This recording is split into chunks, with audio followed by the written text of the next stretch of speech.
Samahan niyo po akong tunghayan ang kwento ng isang wagas na pag-ibig dito po sa ating Love Notes Year 4, The Broadcast Valentine's Day Presentation Part 1. Ang pag-ibig na wagas kailan may hindi kukupas.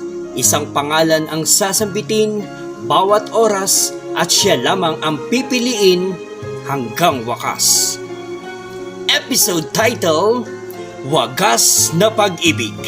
Ang wagas na pag-ibig ay walang katapusang pag-iibigan ng dalawang tao.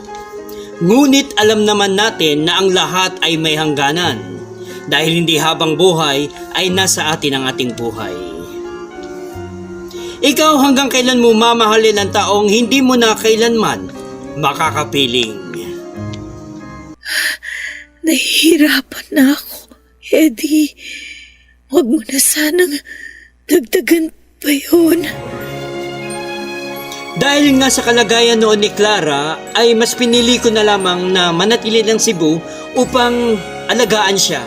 Stage 3 na ang cancer niya at pausa siyang magsalita dahil sa kanyang lalamunan. At sa tuwing pagmamasdan ko siya noon ay hindi ko maiwasang magtanong kung bakit iyon nangyari sa kanya.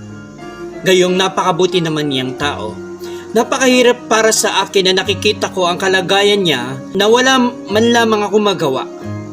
Ang tanging pinangahawakan ko na lamang noon ng mga oras na yon ay nakakausap ko ng maayos si Clara. Madalas kasi kapag pinipilit itong magsalita ay nahihirapan itong magsalita dahil sa bukol na ayon sa mga doktor ay isang maliit na tumor. Love Notes Year 4, The Broadcast Valentine's Day Presentation.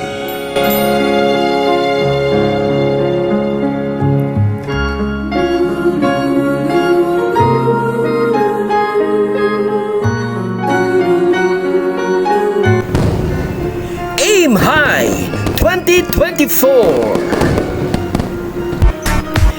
January Jam on the Broadcast.